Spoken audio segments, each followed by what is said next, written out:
Bom, continuando, pessoal. Então, quando a gente vai colher a história da doença atual, ou história atual da doença, sempre é importante verificar com o paciente quando que aquele problema começou, quais são as características, o que melhora, o que piora, se tem queixas associadas àquele problema, como evoluiu e como está atualmente. Então, é importante que seja feita essa sondagem minuciosa e aprofundada dessa informação. Quanto mais dado você colher, mais informação você terá, mais a certeza de acertar no diagnóstico de enfermagem.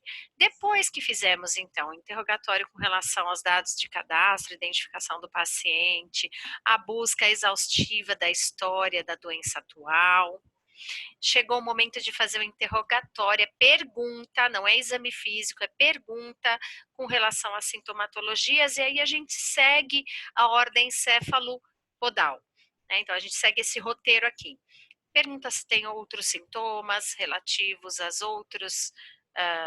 outras questões que ele gostaria de estar falando para você, além da história da doença atual. Pergunta sobre pele, fâneros, que é unha, cabelo, se tem alguma queixa, cabeça, pescoço, se ele tem alguma queixa, sistema nervoso, mental, emocional, a parte locomotor, tórax, abdômen, a parte geniturinária, o sistema hemático, que é sangue, linfopoético, né? A parte endócrina. Então, a gente vai perguntando e direcionando esses questionamentos para que ele possa falar sobre mais alguma queixa relativa a algum outro sistema. Tá? Chegou o momento, depois então que você fez o interrogatório com relação aos dados cadastrais, falou e perguntou exaustivamente sobre a história da doença atual, questionou o paciente com relação aos sintomas por partes, né, por sistemas, chegou o momento de você buscar os antecedentes pessoais e familiares. Começando pelos antecedentes pessoais, vamos buscar as questões fisiológicas, né? Então, às vezes é importante a gente perguntar questões relativas à gestação e nascimento. Então, você está trabalhando com uma criança de 2, 3 anos, é importante perguntar. Você está tratando de uma questão emocional, às vezes é importante perguntar questões relativas à gestação e nascimento. Então, outras questões importantes, às vezes uma criança que traz uma deficiência auditiva, ou até um adulto, é importante você perguntar se teve alguma questão na gravidez, algum uso de medicamento, alguma virose, como foi o parto, irmãos. É importante também, quando a gente trabalha com criança e adolescente, sondar o desenvolvimento psicomotor e neural. Quando surgiram os dentes, se engatinhou, se rolou, se falou, controle de esfíncter, também o desenvolvimento sexual é importante em ebeatria, com relação à adolescência, como foi a puberdade, a menarca, a sexarca, a menopausa, quando a gente está mais adiante, climatério, orientação sexual. E a gente vai para os antecedentes patológicos, que doenças que a pessoa já teve, se tem alergias. Essa de alergia é muito importante. Inclusive, quando o paciente relata que ele tem alergia a algum medicamento, algum alimento, a gente coloca uma pulseirinha vermelha para ninguém esquecer e vai com uma tarja vermelha no prontuário do paciente. Se ele fez cirurgias, que cirurgias, em decorrência do que, se sofreu algum trauma, por exemplo, às vezes, sei lá, uma determinada mulher que está grávida tem uma história de ter sofrido um trauma de quadril, num acidente de carro. É importante você saber, porque talvez ela não tenha condições de passar por um parto normal. Então, essas questões a gente tem que buscar. Transfusões, porque tem doenças que são vinculadas por essa via, se o sangue não tiver sido bem tratado. Então, por exemplo, nós temos casos de pessoas que se contaminaram com o vírus HIV, com outras doenças também, história obstétrica, vacina, é importante se a pessoa tomou a vacina, quando tomou. Então, esse controle de vacinação é importante, e medicações em uso, justamente porque eu falei para vocês. Às vezes ele fala que não tem doença nenhuma, quando você vai ver tem um rol aí de 500 doenças, 500 medicamentos que ele toma e ele fala que não tem doença nenhuma. Aqui os antecedentes pessoais já falamos, agora vamos falar dos antecedentes familiares.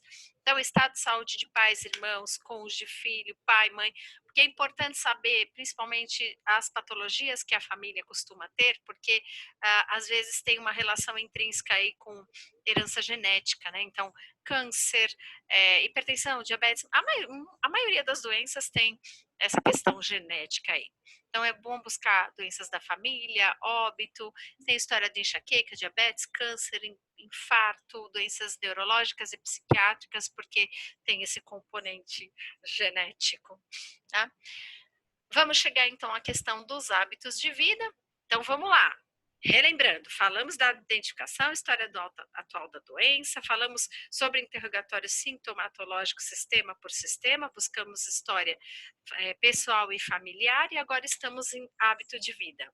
E hábito de vida são das necessidades humanas básicas, que a gente já conversou sobre elas.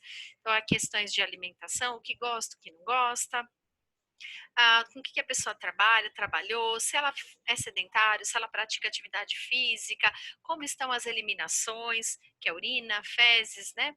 Sono, repouso, se ela dorme bem, se ela cochila durante o dia, que hábitos que ela tem, se ela fuma, se ela bebe, se ela faz uso de drogas ilegais. A gente tem que sondar sobre tudo que é importante, até se ela vai ficar internada, tudo, período de internação. E a gente precisa saber, né? Às vezes ela diz, não gosto de peixe, você já vai avisar para que o pessoal do Serviço de Nutrição e Dietética não monte alimentos com peixe, por exemplo. E também com relação aos hábitos, é importante a gente sondar, porque hábitos determinam riscos para doenças e a gente tem que trabalhar isso. Condição socioeconômica é importante você buscar lá como que é a habitação. Muitas doenças, principalmente doenças relativas a alergias, doenças pulmonares, elas estão condicionadas ao ambiente. Às vezes o paciente, o cliente, ele vive num local que é úmido, que não é arejado, que tem fungo na parede. Então a gente precisa saber a condição de habitação, como também precisa saber a condição socioeconômica e cultural. Então tem que buscar principalmente condição econômica, né? Então você fala assim para o cara, você tem problema de gordura no sangue, né? Dislipidemia. Então você olha, faz uso de margarina Becel, compra só óleo de canola e a pessoa não ganha nenhum salário mínimo. Como é que você vai prescrever isso para o paciente se ele não tem condição de comprar nem a, o alimento básico para comer, você vai prescrever uma coisa que é cara, né? Então a gente precisa ter essa orientação e por isso que eu coloquei essa charge aqui para vocês refletirem sobre isso e da importância da gente colher esse tipo de informação também. Bem, e aí chegou o momento de você interpretar esses dados, então vai trabalhar a questão do raciocínio, julgamento clínico, você vai validar esses dados, você vai completar os dados que você não colheu com tanta veemência, né, vai verificar aquilo que é problema, que é uma evidência de um problema, e que são informações significativas para você dar continuidade, se somar às outras etapas de coleta de dados. Então, é importante aí que você valide e depois categorize esses dados. A gente vai ver isso um pouquinho mais para frente. Todos os dados que você coletou precisa ser registrado, mesmo que a gente fale, mas essa informação não parece ser tão importante, registre, tá?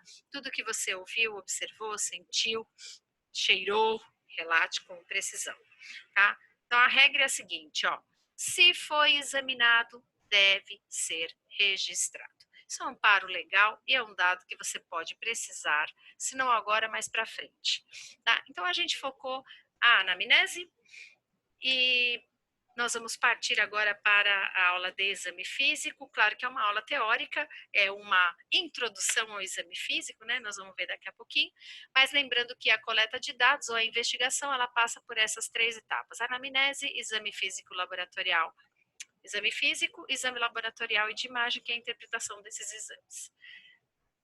Bem, eu vou deixar uma tarefa para vocês. Eu vou anexar ao Classroom um formulário de histórico e vocês vão escolher algum familiar, algum colega, pode ser até via Skype ou sei lá, né, via WhatsApp, e vocês fazem aí a entrevista para poder preencher o formulário e a gente discutir no chat as perguntas que vocês tiverem com relação às dúvidas que tiveram para aplicar a entrevista. Então, reformulando, vou deixar para vocês um impresso, um modelo de um formulário para entrevista e vocês vão escolher alguém da casa de vocês, com quem vocês estão aí enfornados, para aplicar esse formulário e fazer uma entrevista com o objetivo de treinar a coleta de dados, certo?